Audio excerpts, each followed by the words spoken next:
I would invite you first, sir, to make your submission. Police, by definition, is supposed to maintain law and order. Maintain law and order. We are supposed to preserve peace. We are supposed to protect life and property. We are supposed to prevent and detect crime. We are supposed to apprehend offenders. We are supposed to enforce all laws and regulations in which we are charged with. Now, looking at those heavy responsibilities which are bestowed upon us for the benefit of humanity, for the benefit of every Kenyan, I think I'd like to say that we are doing our level best at all times, day and night, to make sure that your human rights, your basic rights are not violated. If you came to the police station today, any police station that is close to you, you would see very many people streaming to the police station to complain of, to make various complaints regarding violation of their rights. More often, by their friends, by their neighbors, by their parents and bosses, employers, by armed thugs. That is where we are. So I want to strongly believe that the police are the defenders and not the violators of human rights. What do we do when a Kenyan or a visitor reports to the police station that his or her rights has been violated? Ours is to quickly initiate the process. First of all, we are supposed to protect that particular individual. If his vehicle has been stolen, what do? We are supposed to look for that vehicle. If a wife has been battered by the husband, and the husband has been battered by the wife, the police will be called upon to intervene and to ensure safety of the battered person. Police perhaps is the only institution that runs towards an armed robber when you are running. And when you are running towards an armed robber, who is fully armed with an AK-47, really, at what level will you negotiate until you recover that firearm from that armed robber? Most likely, he will not surrender. So like my learned teacher here was saying, the use of force will actually come in at that particular moment. The use of force will come at that particular moment. And the intention here is to recover the firearm, to ensure safety, to ensure that the rights, that the robber does not continue to violate the rights of innocent and unarmed persons. Are we together? Are we together? Now, there was a statement which was made earlier on that perhaps the police would kill in the slums, the police would kill innocent people, the police would violate human rights. I want to open the other side of the chapter of this discussion.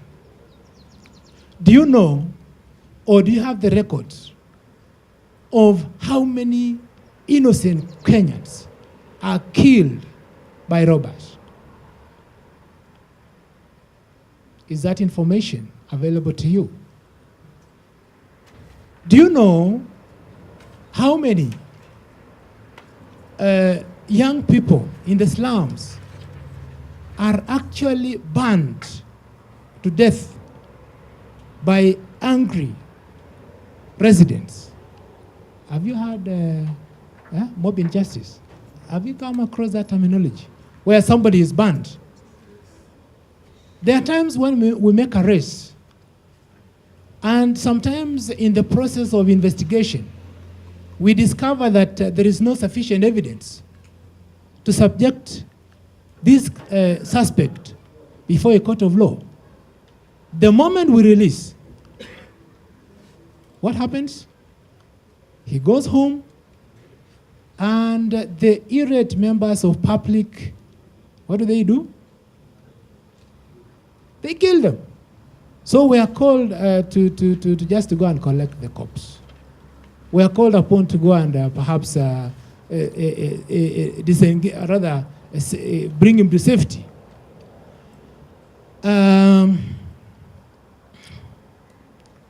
So we have armed robbers. We have terrorists who are armed.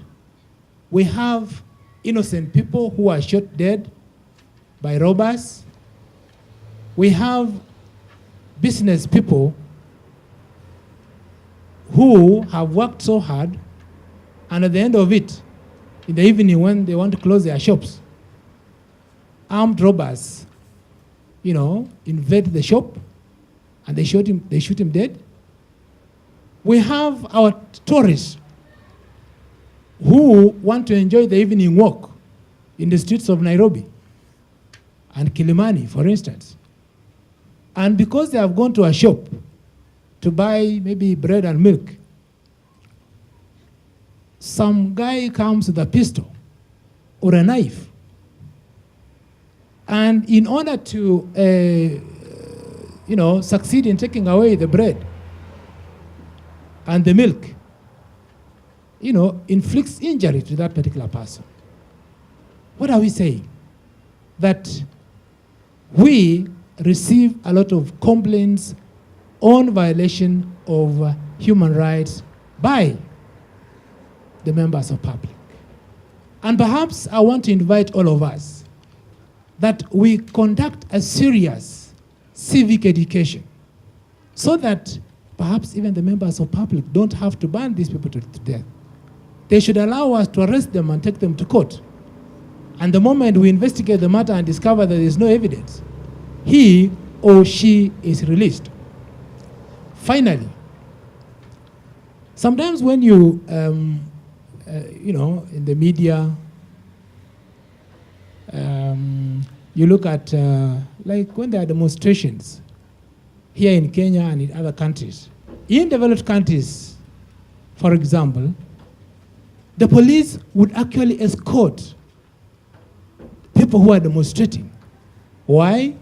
To ensure they are safe, to ensure they are not hit by speeding motor vehicles.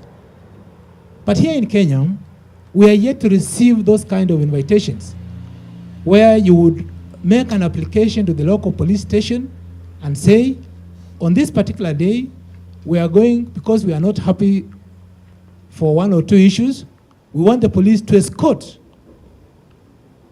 our people from point A to point B. And ours is just to express dissatisfaction, disaffection over an issue that is disturbing us. What happens in Kenya? More often, you have seen the way our demonstrators behave. Most recently, our university students. Yes?